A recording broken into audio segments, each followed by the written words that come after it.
Pois é, meu. E Cara, aí, cara? tudo Hein? bem? Tá trabalhando, hein, meu? Várias lives e tal, né? Ah, focado aí, cara. Focado demais. Acho que dá um resultado legal, turma boa, né? Temas diferentes, temas colocados. Mas eu queria falar hoje de um tema que eu adoro, velho. Eu escrevi no meu mestrado um artigo falando, dando exemplos, né? Baseado na Elinor Ostrom. Você obviamente conhece Opa. ela. Cracaça, que ela foi a única mulher a ganhar o Prêmio Nobel de Economia. E ela escreveu um artigo, um paper, né? Que foi o paper vitorioso com o prêmio em homenagem à Nobel de Economia em que o meio ambiente, o livre mercado, né, o direito de propriedade é a melhor forma de proteger o bens comuns, né, que ela estava dando exemplo de florestas, lagos, rios. E aí você montou a Árvore do Futuro, né, que é um site super legal para me mostrar como o capitalismo pode melhorar o meio ambiente. Eu vou puxar alguns ganchos aqui, É. mas eu queria que você desse uma visão e a primeira explanação disso. Claro, claro, vamos lá. Então, pois é, o Árvore do Futuro aí já convido aí as pessoas que estão assistindo para seguir a página, @Árvore do Futuro. A ideia é essa mesmo, assim, ó, como a gente pode salvar o meio ambiente pelas armas do capitalismo. Acho que ninguém, é irreal a gente pensar que a gente vai sair do capitalismo, né? Você não vai, para salvar o meio ambiente não é preciso fazer uma revolução e nem é recomendável, né? E então a gente tem aí o Árvore do Futuro, ele segue muito uma ideia chamada ecomodernismo. E essa ideia ela fala o seguinte: para a gente aliar, hoje tem mais ou menos aí uns 2 bilhões, Rodrigo, pelo menos, né? Pelo menos de 2 bilhões de pessoas que estão miseráveis elas querem desesperadamente consumir. Elas querem ter eletrodoméstico, ter tudo que a gente tem aqui ao nosso redor, né? Ter roupa, andar de avião, ter carro, ter comida, ter divertimento e tal. Como que a gente vai aliar o consumo para essas pessoas, a produção para elas e para muitas outras, com preservação ambiental? Né? Se para a gente chegar no nível de prosperidade atual, a gente já teve aqui que causar um impacto danado na natureza, como é que a gente vai aliar isso com preservação? E daí os ecomodernistas falam, olha, inovação, inovação, inovação. Nossa. É basicamente isso, sabe? E daí, enfim, essa relação aí de economia ambiental, ela tem várias frentes, né? Uma é, como você falou aí, direito de propriedade, de como é importante. Pô, na Amazônia eu fiquei muito decepcionado com o que aconteceu lá na regularização fundiária, uma coisa super importante. Aí mais da metade do desmatamento da Amazônia acontece em terra pública, tá ligado? E os ambientalistas, foi triste ver ambientalistas sendo contra aquele projeto que dava uma facilitada na regularização fundiária. Mas aí a grande questão, enfim, tem essa frente, né? Essa frente aí de como property MP, rights. medida provisória 910. 910, né? A votação dela. Então Isso aí tem você ia essa falar frente. do direito de propriedade. Uhum. Então tem essa frente aí mais antiga lá do Coase, da Elinor Ostrom, de direito de propriedade e ambientalismo, como isso é importante. Tem a história lá dos elefantes, dos rinocerontes na África, né? Uhum. E a gente já fala sobre isso, mas vamos lá. Essa história é E massa. agora tem aí uma pegada nova que é o seguinte: se você é uma empresa e você quer diminuir seus custos, você quer melhorar a vida das pessoas, ganhar da concorrência, oferecendo um produto melhor, acaba que você gera inovação. Você precisa pressionar por inovação. E a inovação nos últimos anos ela foi tão grande, que a gente acabou usando menos recursos naturais. Nos Estados Unidos está rolando um fenômeno chamado dematerialização. E dematerialização é o seguinte: a gente parou de usar matérias, os americanos e os ingleses, assim, os mais ricos, eles pararam de usar recursos naturais, entendeu? Tipo, você pega aí Eles as pararam de maiores... usar matéria-prima, né? Eles começam a usar os recursos que já estão no mercado, mas o lixo eles estão reutilizando, né? Não, e além disso, você pega assim, ó, eu até tenho dado aqui, ó, você pega os grandes commodities, aí, alumínio, madeira, papel, ferro, cobre, todas elas estão caindo, assim. A plástico é a única que está aumentando, mas mesmo assim não está aumentando tanto. A energia também. E, quer dizer, a gente está usando... Imagina até o celular, por exemplo, o celular que a gente está usando aqui para conversar. A quantidade de papel ou então de plástico que ele evita. Você não precisa de uma agenda, não precisa de uma máquina fotográfica, não precisa de uma câmera de vídeo, né? não precisa de uma agenda de papel, revista, a gente tinha, lembra? Revista impressa, jornal impresso, nada disso mais precisa. E tudo isso está acontecendo por inovação, tipo uma latinha. Eu sempre brinquei que um pendrive. Eu sempre brinquei que um pendrive. Tá me ouvindo bem? Sim, a história do pendrive. Eu sempre brinquei que um pendrive fez mais pela natureza do que todos os ecochatos juntos. Total. E daí a ideia é essa, assim, que. E daí, assim, o que move inovação? É aí que entra, talvez, aí a nossa conversa. Por que uma empresa decide inovar? Por exemplo, tem um caso muito legal do Walmart. O Walmart, décadas atrás, ele decidiu vender desodorante sem a caixinha de papelão que o envolvia. Isso tem um alvo, assim, isso evitou o corte de 50 milhões de árvores, entendeu? E por que ele fez isso? Só de tirar a caixa. E por que ele fez isso? Foi porque ele queria salvar o meio ambiente e tal. Tudo bem que é reflorestamento, mas você tem também aí, toda a poluição, o impacto que você gera no transporte e tal. Não foi por isso. Foi porque ele queria diminuir custos, queria aumentar a margem de lucro e tal. E daí tem um livro até que o Dalmolin me indicou por indicação do Hélio, o More from Less. Um livro de um cara do MIT. Um excelente livro aí, eu recomendo muito. Sobre isso, que é sobre como a tecnologia hoje é tão grande que a gente está usando menos recursos, entendeu? Porque é a segunda postagem do Árvore do Futuro, né? Que é mais consumo com menos recursos. Inclusive, eu estava um dia conversando com a ecochata na faculdade que eu lecionei muito tempo, e ela falando que se consome muito mais. Eu disse, cara, não é verdade. Se consome muito menos, né? Não é o que tu acha, não. Não é o que tu pensa, não. Vai ver os dados. Né? Os dados têm caído absurdamente em tempos de uso de matéria-prima. Ou seja, aquilo que se gastava para fazer um carro, hoje se gasta muito menos. Se gastava para fazer um celular, se gasta muito menos. Tudo se gasta menos e se faz com menos. No Japão, do plástico, eu ia falar disso, há o ciclo do plástico. Né? Eles não pegam novos plásticos. Eles estão reaproveitando esses plásticos no ciclo deles para não pegar novas matérias. Né? Então, ele tem, em vez de acabar com canudo, né? O canudo se transforma em PET, que volta a ser canudo, que volta a ser PET. Ela vai circulando nessa forma para manter a atividade econômica funcionando e não ter isso. E ela, não, mas a coisa dela estava tão enraizada na cabeça dela que ela nem foi atrás de pesquisar para dizer, não, você tem razão. Ela só na cabeça dela estão destruindo o meio ambiente porque os capitalistas são do mal. E é engraçado que todo o capitalismo só fez com que se gastasse muito menos e se poluísse muito menos. Países mais livres são países que poluem menos, não é isso, Leandro? É isso. Tem um outro fenômeno importante aí que é o seguinte: quando você é pobre, você o meio ambiente não é uma das suas prioridades, né? Se você tem um exemplo que eu sempre uso é o seguinte: imagina que você está com teus filhos, falando nisso, né? Seu filho é uma graça, né? Teu também, o teu também. Meu piar lindo.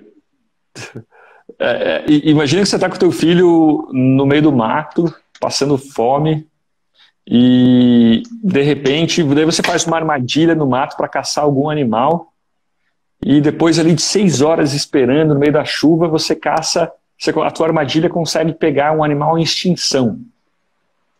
Pode ser um dos últimos exemplares ali, os indivíduos daquela espécie. Teu filho está ali há 2 dias sem comer, o que você faz? É claro que você mata, né?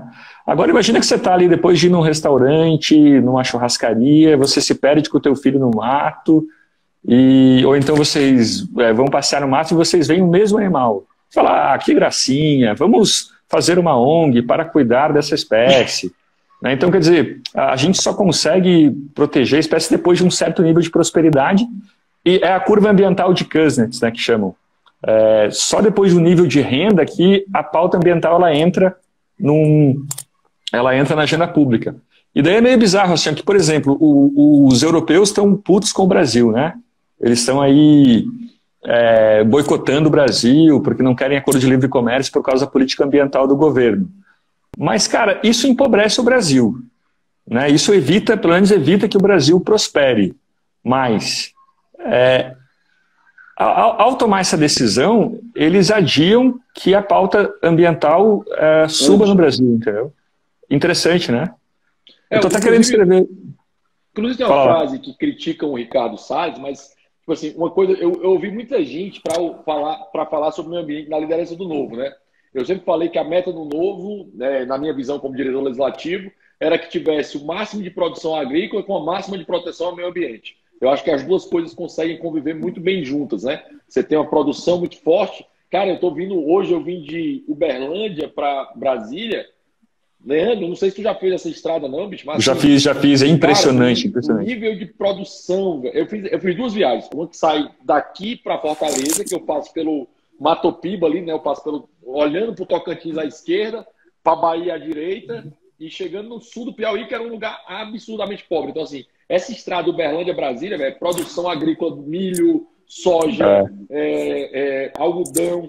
Cara, um negócio assim impressionante. E se você vai em direção ao Ceará, né, nessas estradas, quando chega no Ceará morre. Mas até o Piauí, cara, é impressionante a produção agrícola do país, bicho. Assim, nós estamos alimentando o mundo e olha que a gente alimenta o mundo com uma fração muito menor percentual do que tem os Estados Unidos, do que tem a Europa. Né? Nós gastamos muito menos para produzir muito mais. Não, assim, e é um nível de produtividade gigante, não para. Eu acho que isso é uma coisa diferente que não está acostumado. Tanto é que você fala aqui, ó, a preservação, na postagem de 4 de novembro, você diz, a preservação da natureza não exige menos consumo, exige empreendedores inovadores. E foi uma área que a gente inovou muito, né? Até o exemplo que você deu lá dos produtos que eram de um jeito e passaram a ser de outro jeito com o tempo. Aquilo é genial. Oi, tá escutando? Alô? Estou escutando. Você mostrou a banana, mostrou alguns outros bens que mudaram com o tempo e como isso é o normal hoje, né? Não, então é que antigamente tinha uma ideologia assim, ambientalista chamada degrowth. A ideia de que para você... Estou te ouvindo. Tá, vai lá. A ideia de que você tô falando com uma porta agora. Fala com a porta. Tô te ouvindo. Tô aqui no sem fio. Não, a ideia é de que para você proteger o meio ambiente, você tinha que fazer um degrowth, um decrescimento, né? Tipo, encolher a economia para as pessoas pararem de poluir. Né? Isso, tudo bem, pode até dar certo. A gente está vendo aí agora nessa epidemia que o ar até melhora e tal, mas por curto prazo. E se você empobrece as pessoas, isso é muito ruim, né? Você acaba depois, as pessoas vão avançar sobre o meio ambiente, com uma produtividade menor e tal. Mas sobre isso que você falou de agricultura é bem interessante, cara, porque os ecomodernistas, esse pessoal que fala aí que para aliar prosperidade e preservação precisa de tecnologia, inovação e tal, eles são muito favoráveis a agrotóxicos, né, a fertilizantes, assim, a aumentar a produtividade do campo, as atividades, né? Só que é engraçado que eu fui estudando sobre isso, Rodrigo, e na verdade agrotóxico e fertilizante já está virando coisa do passado também, sabe? Tá tudo bem? Quem tá aí? Dá um oizinho. Só a Aloy tá passando aqui, dá só um oi aqui. Oi, Eloy, beleza? Tudo bem? Tudo bom, Leandro. Beleza? Opa. Valeu. Sim, fala, desculpa. Você estava falando da ideia que eu não consegui pegar o nome. Não, assim, ó, por que essa moçada, esses ambientalistas pragmáticos são tão favoráveis a agrotóxico e tal? Porque você poupa a área de cultivo, né? Tem um dado absurdo que é o seguinte, ó, se a gente voltasse aí à agricultura orgânica dos nossos avós, seria preciso uma área equivalente à América do Sul inteira de campo de cultivo. Ou seja, a gente avançaria sobre a Amazônia, avançaria sobre muito mais florestas da África, da Ásia e tal, para plantar, entendeu? Hoje, a gente precisa de 3 metros quadrados para produzir 1 quilo de milho. Em 1980 precisava de 18, cara. Imagina, 6 vezes menos, assim, né? Mas aí é incrível que daí eu fui estudando isso e percebi que, por causa da tecnologia, até mesmo agrotóxico e fertilizante está meio fora de moda, assim. Tipo, olha só o que rola hoje, ó. Você falou do pendrive, né? Que nenhum ambientalista fez tão bem ao mundo, à natureza, quanto o pendrive, né? Porque parou de destruir árvore, né? Parou de queimar árvore aí, né? Isso aí. Você falou um negócio, né, que eu parei de falar no meio, que era um negócio que quando eu vi vários ambientalistas, eu vi o do Ricardo Salles. O Ricardo Salles, todo mundo falava o seguinte, o Ricardo Salles fala as coisas, vários, né? Essa turma aí, SOS Pantanal, da Amazonas, toda essa galera, viu? Instituto IP, todos eles disseram a seguinte coisa para mim, ó, Ricardo Salles fala a coisa certa da maneira errada. Todos disseram essa frase para mim. Todos disseram isso para mim, ó, ele fala a coisa certa, mas da pior maneira possível. Que ele quer imitar o Bolsonaro, aí ele fala da pior maneira possível. E aí, uma coisa que o Ricardo Salles fala, que você falou bem, é que países que têm menos riqueza acabam destruindo mais facilmente o meio ambiente. Por exemplo, você falou do filho, na situação, eu e você com seu filho, eu com o meu, a gente pegaria o animal em extinção. E ele fala que coisas como a forma de queimar, a forma de fazer o fogo, tudo isso aí vai sendo um problema nas comunidades mais carentes, né? Vai sendo um problema. Total. Mas segue. Não, total, mas o que eu ia dizer é o seguinte, que olha só esse caso, você falou do pendrive, mas olha só esse caso. Imagina que você é uma pessoa que é super a favor do orgânico e não quer saber de agrotóxico e tal. Justamente por isso, você tem que ser muito a favor de inovação e tecnologia. Agora tá na moda uns robôs, cara, olha que legal. Até a gente já falou isso na Árvore do Futuro. Um trator meio robotizado, assim, ó. Que, na agricultura tradicional, o agricultor ele passa herbicida, ele chega até lá a plantação, ele passa herbicida ali 1 ou 2, 3 vezes até a colheita, né? Ele passa herbicida em tudo para evitar a erva daninha. Ou então, se ele vê que tem muita erva daninha, mete herbicida.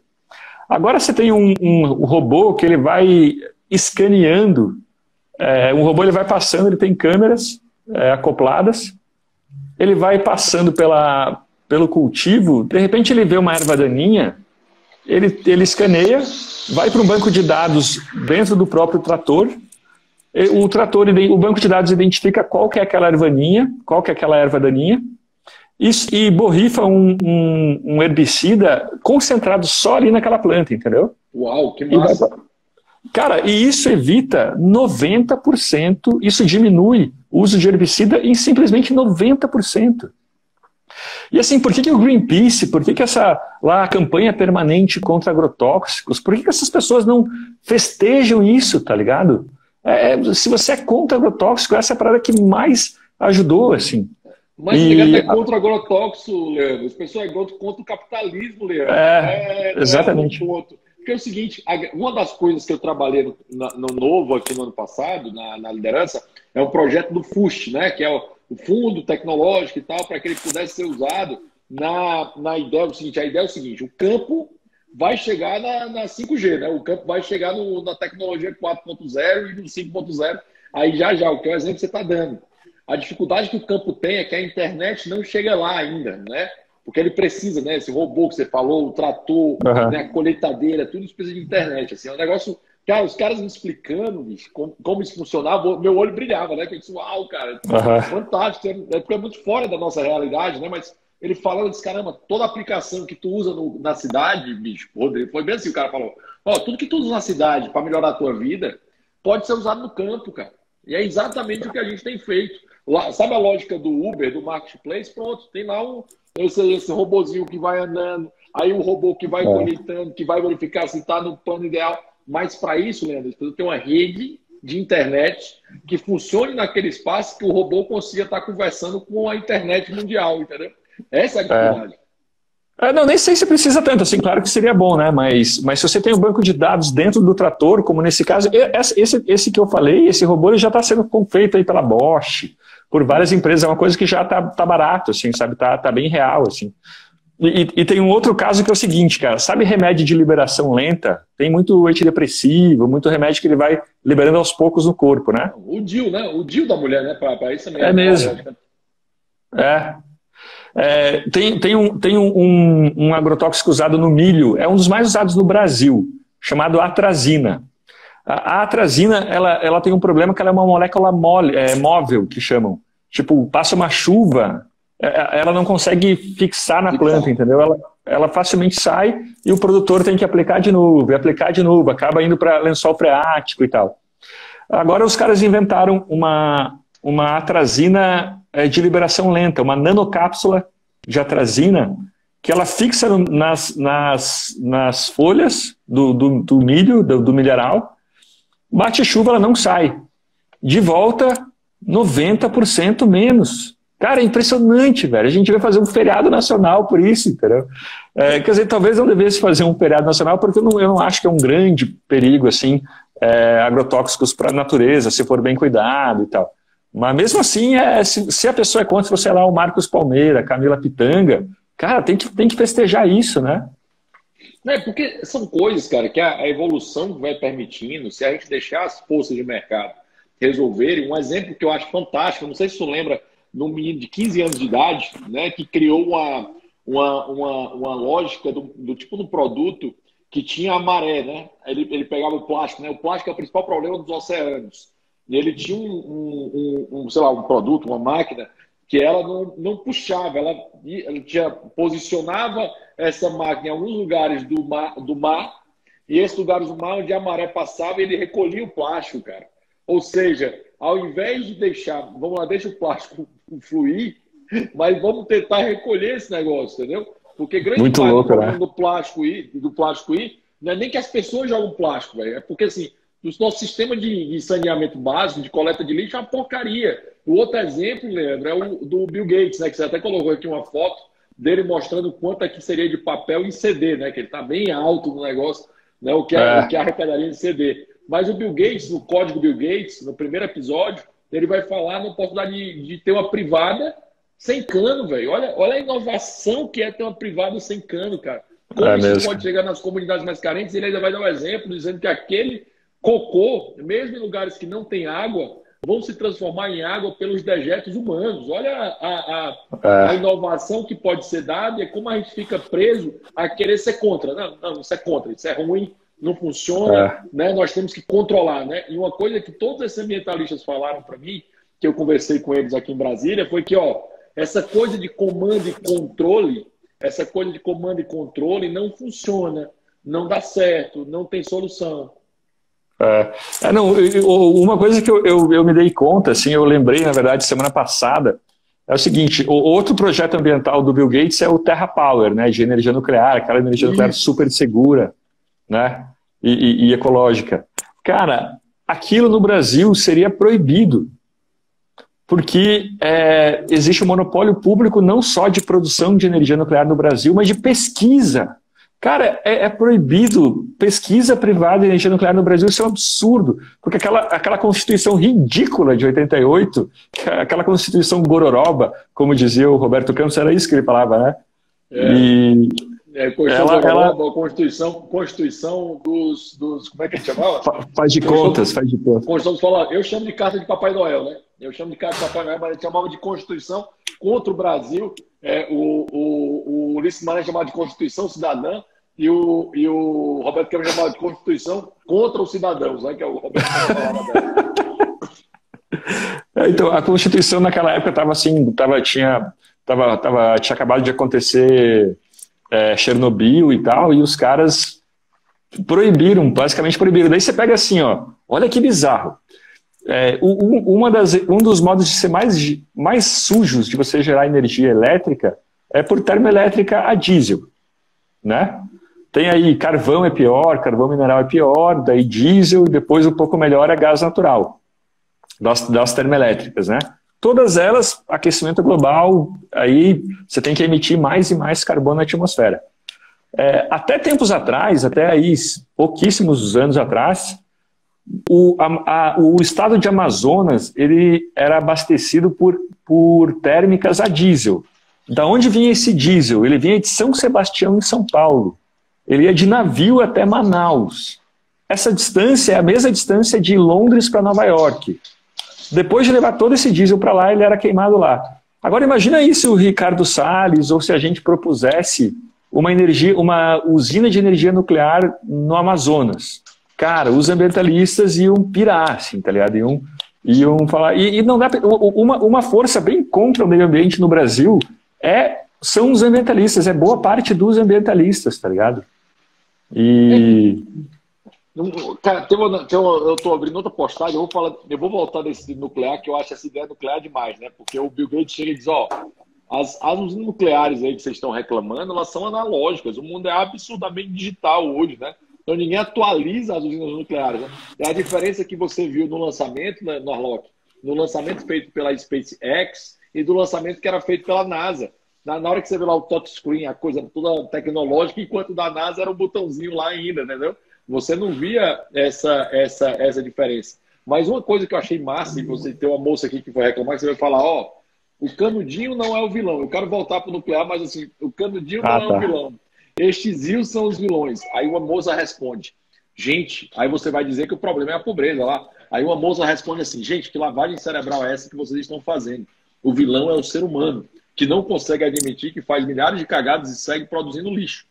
Para de insistir nisso, de produzir coisa descartável. Tem que dizer para ela, Leandro, que só a pele dela solta pó pra caramba, né? Tem que lembrar que ela tá sendo não, mas é orgânico. Mas queria só aqui pegar o que uma pessoa está dizendo aqui, muito legal. O Diego Melob. 21% da energia gerada hoje no Brasil vem de termoelétricas. Isso é ridículo. É absurdo. É assim, ó, primeira lei que todo ambientalista brasileiro devia lutar a favor. Quebrar o monopólio de energia nuclear, o monopólio público de energia nuclear. Uma PEC para isso. É uma simples lei que causaria um impacto enorme no Brasil, tá ligado? A favor da natureza. Sem isso, não dá para levar a sério esse ambientalismo, sabe? Com 21% da energia brasileira sendo produzida por térmicos. E tu sabe como é isso? Eu vi muito isso também. Agora querem fazer uma reforma do sistema elétrico. Aí o cara, se você for pensar no petróleo, também é parecido, tá? Que você estava reclamando que não pode explorar. Prospectar também é algo nacional, tá? Numa empresa estrangeira não pode prospectar petróleo, não. Só empresas nacionais podem prospectar petróleo, que é caro pra caramba, entendeu? Um negócio absurdamente claro. Prospectar energia nuclear é algo absurdamente caro e o Estado não tem recurso, nem gente suficiente para isso. Então, assim, tem dois pontos aqui, cara, que eu acho que o primeiro ponto central de toda a discussão que você tem na Árvore do Futuro é a pobreza faz mal ao meio ambiente. E a pobreza dá para ser combatida, né? Eu acho que esse é o gancho. E a legislação prejudica muito. Como é que muda isso, velho? Bom, vamos lá.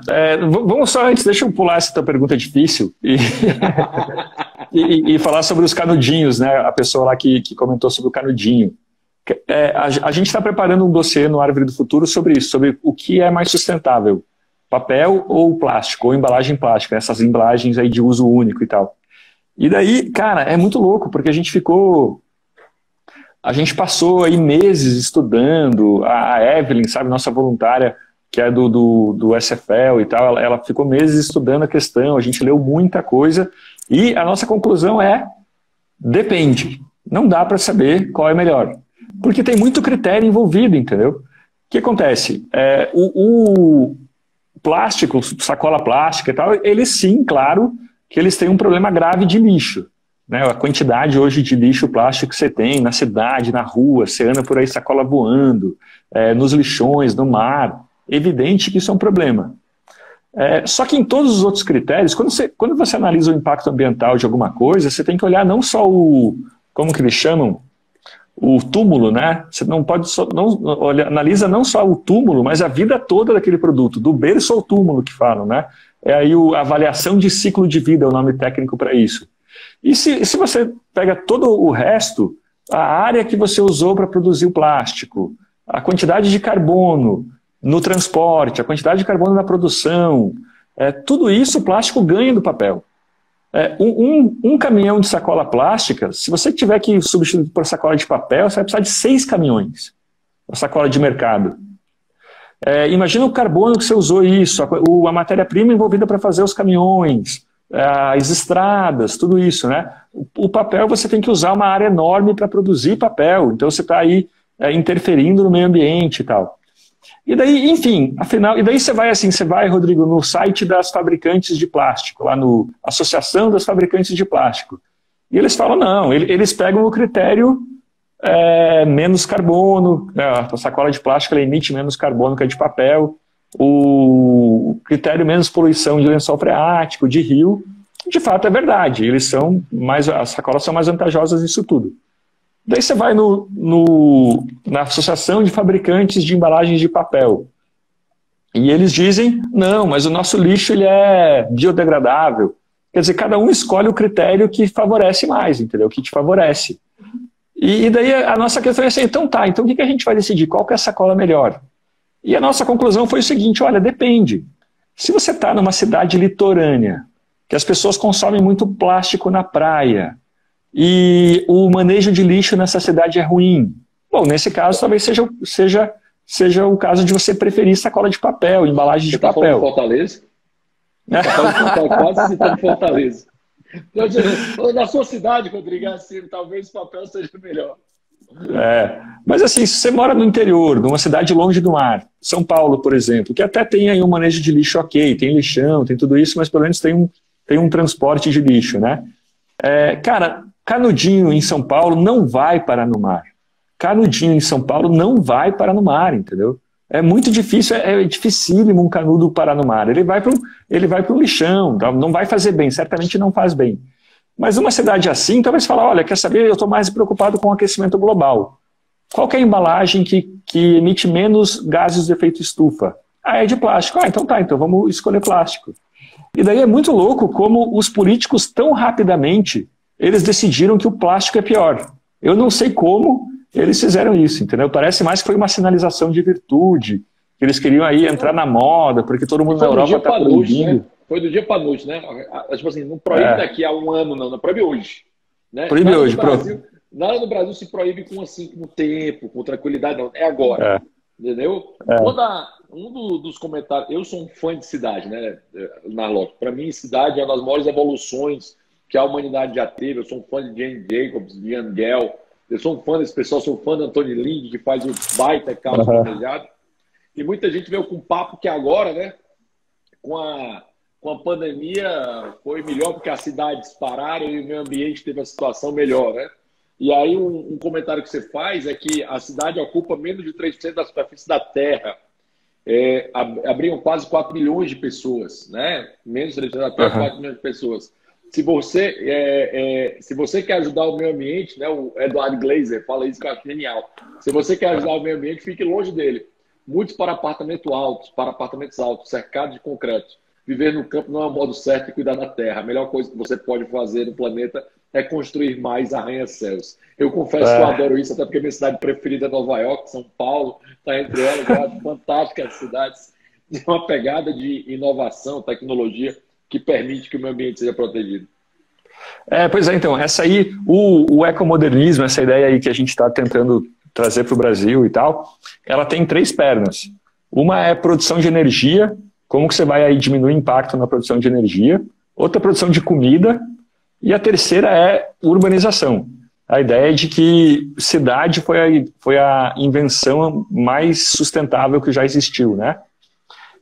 E prédio também, né? Imagina, por exemplo, que você, Rodrigo, alguém do Ceará fala assim, Rodrigo, você tem que assentar 1000 famílias, tem que arranjar um lugar para 1000 famílias morar, tá aqui o dinheiro, você tem que assentar 1000 famílias. O que você vai fazer? Onde que você vai botar essas pessoas? Você pode falar, não, eu vou fazer aí uma casa para cada uma delas, com um bom jardim, com muita área. Mas imagina a quantidade de nascente, de floresta que você vai ter que diminuir, de fauna que você vai interferir, né, no habitat que você vai interferir para espalhar essas pessoas num terreno para 1000 casas. Se você colocar essas pessoas em 2 ou 3 prédios, essas famílias em 2 ou 3 prédios, você está poupando floresta, poupando nascentes, você está fazendo a cidade crescer para cima e não para o lado, você está diminuindo a exigência de transporte, né? Porque a pessoa ela vai ter que... Né? Menos carros, menos transporte motorizado, mais transporte de elevador. Muita gente esquece que elevador é um meio de transporte, né? E menos cargas também, tudo isso, né? Então, se você coloca no Google Images assim, sustentabilidade, saem umas coisas que para mim não são nada sustentáveis, tá ligado? Por exemplo, casa de campo. Eu gosto, não dá pra gente dizer que não é legal uma casa de campo e tal. Mas... é legal. Tomando uma com o vinhozinho aqui agora, então com a carninha na frente, entendeu? Churrasquinho sendo feito, tem seu valor, velho. Numa aglomeração com bons amigos, tem seu valor. Depois uma viola nesse lugar, tá funcionando bem demais. Mas então, o que eu tava falando? Tava falando da casa de campo e da questão vertical dos prédios para as pessoas.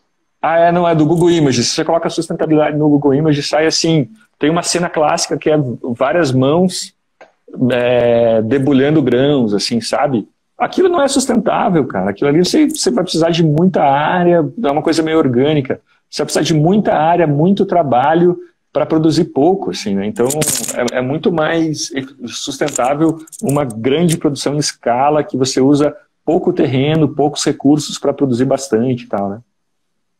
Não, isso é fantástico, cara. Tem uma outra coisa, uma outra pegada, que é um comentário final aqui para caminhar. A gente é combinado de ficar em 40, 50 minutos no máximo, então já caminhando aqui para o fim, Leandro, uma outra coisa é como é que um país, né? A minha região tem 30% de tratamento e coleta de água e esgoto. O norte tem 10% de tratamento e coleta de água e esgoto. Como é que ainda tem gente que é contrária a esse marco legal de saneamento que simplesmente dá a possibilidade de pessoas não comerem as suas próprias fezes, né? Não terem que preparar alimentos com as suas próprias fezes, né? Para isso. Como é que alguém ainda é contrário a isso, velho?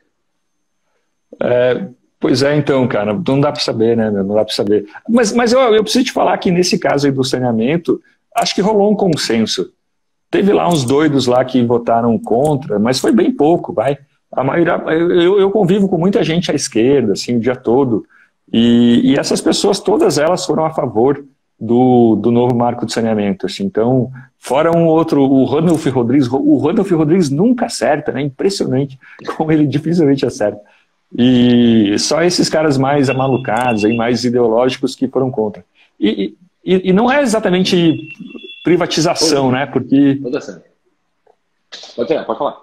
Ih, vamos ter que acabar, chegou a comida. Não, vai já, termina aí, finaliza. Conversa mais comigo aí, velho. Conversa aí comigo, não vai você me liga, dizendo, só pode ser 40, 50 minutos, aí eu, velho, programei para 40, 50 minutos, só obediente. Isso aí. Vai, toca falar aí mesmo, dá para tocar. Não, mas é isso, acho que isso e também não é privatização, né? É simplesmente aumentar a concorrência. Se as prefeituras lá decidirem que elas escolherem na licitação uma empresa estatal, tudo bem, né? Enfim, mas isso é uma questão importante. Muita gente apoia telefonia, a privatização da telefonia, a quebra do monopólio público lá em 1995 e tal. Cara, mas a gente ainda está naquele esquema pré-95, lá que a gente tinha que alugar linha telefônica. A gente está assim com petróleo, com energia nuclear, com saneamento, com transporte coletivo urbano. É isso, vai lá, pega essa comida. Não, termina, tô te ouvindo. É isso, terminei, então não tem mais nada para falar não. Obrigado aí por todo mundo que está assistindo. Vai lá, meu. Isso é uma figura, velho, relaxa, nós tá indo lá, já tá descendo, fica tranquilo. Leandrão, cara, obrigado demais aí pela parceria de sempre, obrigado por ter participado. Esse tema é um que merece outros papos. Da próxima vez você fala 1 hora comigo, que tem mais assunto, põe as 2 horas fácil para falar sobre meio ambiente e capitalismo e como isso inova e pode melhorar, eu acho que o mundo. Recomendo muito esses autores que eu falei do Ian Gell, da Jane Jacobs, da Elinor Ostrom. Quem é o autor que você recomenda do ecomodernismo, Leandro? Só para a gente ter um nome aí, certo? Esse que eu falei antes, o More Than Less. Esse livro é do McPhee, do MIT, um cara muito bom.